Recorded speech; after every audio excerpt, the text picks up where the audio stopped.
부마항쟁, 유신독재 한 거에서 부산과 마산 시민들이 떨쳐 일어난 그리고 열흘 만에 박정희 정권이 막을 내렸죠. 오늘 부마항쟁 40주년 되는 날입니다. 처음으로 국가기념일로 지정도 돼서 행사도 열렸는데 알아보겠습니다.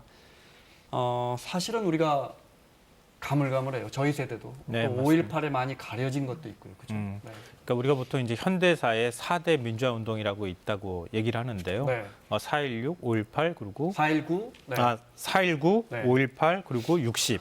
그리고 난 다음에 이제 부마 민주항쟁 네. 이렇게 네 가지 사건이 있는데요. 그러니까 지금 말씀하셨던 것처럼 그동안에 여러 민주화 사건에 좀 가려진 측면도 있고 박정희 독재 정권 시절에 역사적 평가가 제대로 이루어지지 못해서 또 가려진 측면도 사실은 있습니다. 네. 근데 사건을 간단하게 요약해서 말씀드리면 1979년 10월 16일부터 20일 사이에 부산과 마산 창원 지역에서 박정희 유신 독재 정권에 저항했던 시민들의 민주화 운동이었다. 이렇게 말씀드리면 되겠습니다. 네. 자, 40년 전 오늘의 모습을 보겠습니다. 네, 부산대에서 시작하는데요. 보겠습니다. 40년 전 79년 10월 16일 오전 9시에 부산대 상경대 306호에 독재 타도 내용을 담은 유인물이 뿌려졌고요. 우리 저 경제과 학우들이 나눠주고 나는 요 앞에 이렇게 연탄 쪽에 와서 여러분 이제 나가서 드디어 때가 왔습니다. 나가서 이제 피 흘리면서 투쟁합시다. 처음에 20-30명의 학생들이 순식간에 5,000명으로 늘어났다고 합니다.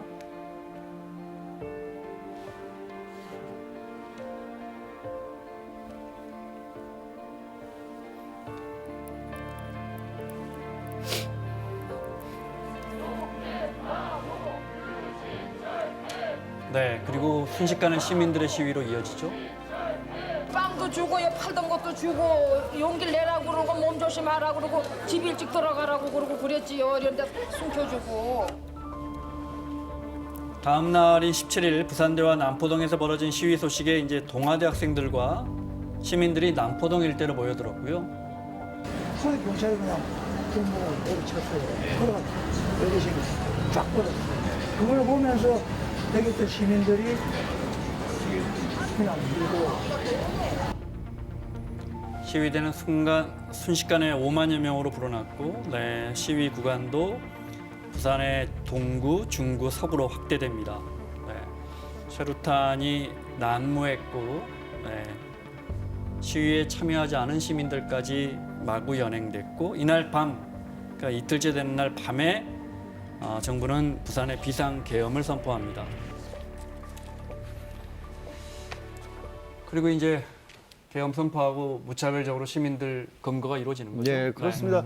사실 많이 광주항쟁에 관해서는 알려졌지만 네. 80년이었고 79년이었고 상황은 거의 비슷했습니다. 군사정권하였고 그래서 부산에서만 당시 군사재판에 넘겨진 사람도 40명이 넘었고요. 네. 마산도 마찬가지 상황이었습니다. 다 전부 합하면 양쪽에서 이 경찰과 군대에 의해서 끌려갔던 분들이 무려 5,000명이 넘었어요. 다 비슷한 상황이었죠. 네. 학생들이 먼저 나섰었고 불과 며칠 만에 5천여 명의 학생과 5천여 명의 시민이 학생 시민이 연행이 말이에요. 됐었던 네. 겁니다. 물론 그 중에서 한 1,000여 명에 가는 훈방도 됐지만 네. 민사재판에 넘겨진 사람, 형사재판에 넘겨진 사람, 그리고 말씀드렸다시피 군사재판을 아예 받았던 사람들이 계엄법 하였으니까 네. 각 쪽에서 양쪽에서 40명씩이 넘었던 겁니다. 네.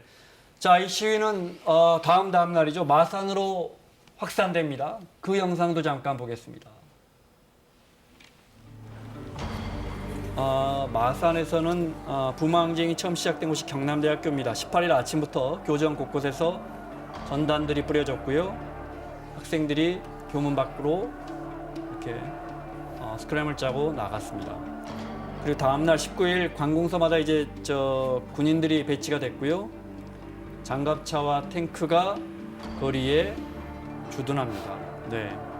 부산에서 시작된 시위는 마산으로 번져갔고 연행된 시민들도 순식간에 늘었는데요.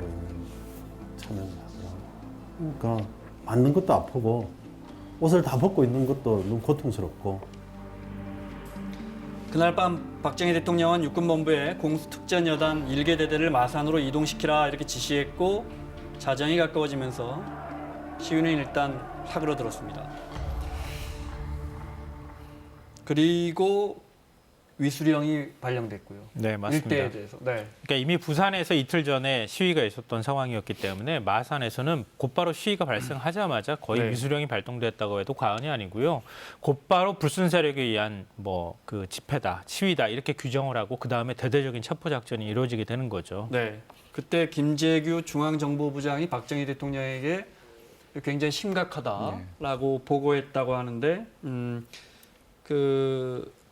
김재규 재판 당시의 육성 잠깐 들어보겠습니다. 네. 16명이 학생이고 나머지는 일반 시민들입니다. 데모하는 사람들에게다가 주먹밥을 주고 데모하는 사람과 시민들이 완전히 같이 이기투합해가지고 체제에 대한 반대, 조세에 대한 저항, 물가고에 대한 저항, 정부에 대한 불신임. 나름 김재규는 지금 부산과 마산 시민들이 어떤 움직임을 보이는지 뭐랄까 박 대통령에게 제대로 이야기를 한 것 같아요. 네, 맞습니다. 그러면서 차지철과 대립하고 그랬던 거죠. 네. 그러니까 지금 이제 부마항쟁이 10월 16일부터 20일까지라고 말씀드렸잖아요. 12.6이 그 바로 직후에 일어나는 그렇죠. 것이죠. 네. 열흘 좀 지나나요? 네. 며칠 되지 않은 상황이죠.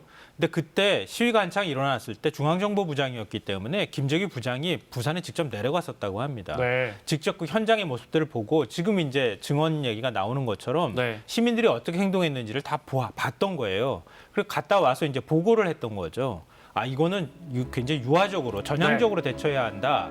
이렇게 건의를 했는데 그때 차지철은 훨씬 더 강경한 대응을 주문했고 박정희 당시 대통령은 이 상황이 유지되면 발포 명령을 내릴 수 있다. 네. 총을 쏴도 된다. 이런 식의 얘기를 했다는 겁니다.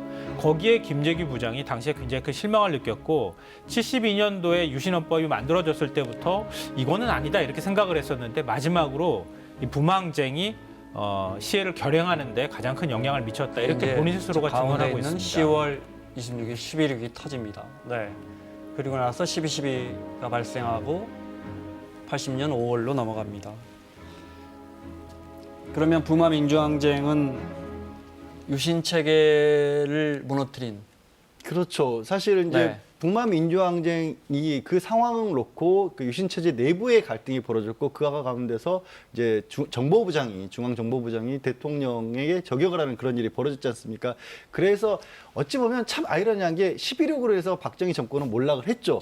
그런데 북마항쟁이 지금까지 역사적으로 저평가를 받을 수밖에 없었던 이유 중에 하나가 그러고 나서 바로 12.12로 신군부 네. 쿠데타가 일어나는 바람에 다시 군사정권으로 이어졌지 않습니까? 그 바람에 부마민주항쟁이 조금 잊혀진 측면이 있는 거죠. 만약에 그것이 60항쟁처럼 민주화로 바로 이어졌다면 그렇죠. 양지열 변호사 말은 훨씬 더 우리 현대사에서 더 큰 의미를 부여받았을 큰 텐데. 의미도 부여받았을 것이고 네. 어찌 보면 광주 민주항쟁은 없었어도 네. 대민주항쟁이 됐을 수도 있었고 네. 60도 없었고 붕화항쟁으로 그 이후에 민주화가 됐다라면 훨씬 대한민국의 민주화 역사가 앞당겨졌겠죠. 네. 자, 그래서 40년이 지난 오늘 정부가 국가기념일로 지정했고 처음으로 경남 창원시에 있는 경남대학교에서 공식 행사가 열렸습니다. 잠깐 보겠습니다. 오전 경남대 문재인 대통령이 도착했고요. 네. 동학교 대표 황교안 대표와 인사를 나눈 모습이고요. 제가 수업이 저의 꿈과 같았습니다. 시위를 기획하고 행동할 때 용감한 엄마의 모습과 고문의 공포와 수치심으로 떨던 엄마의 두 모습을 저는 그때 처음 보았습니다. 오늘 여기 있는 저도 더 나은 사회를 만들기 위해 노력하겠습니다. 그날 20살의 엄마가 그랬던 것처럼요. 시위 참가자였던 어머니가 많이 우시네요. 네. 문 대통령 연설 이어서 듣겠습니다. 네.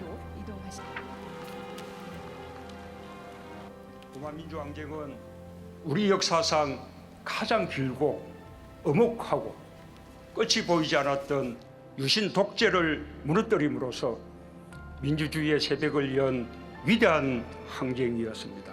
4.19 혁명, 부마민주항쟁, 5.18 광주민주화운동, 60 민주항쟁과 2016년 촛불혁명에 이르기까지 우리에게 민주항쟁의 위대한 역사가 있던 한 어떤 권력도 국민 위에 군림할 수 없습니다.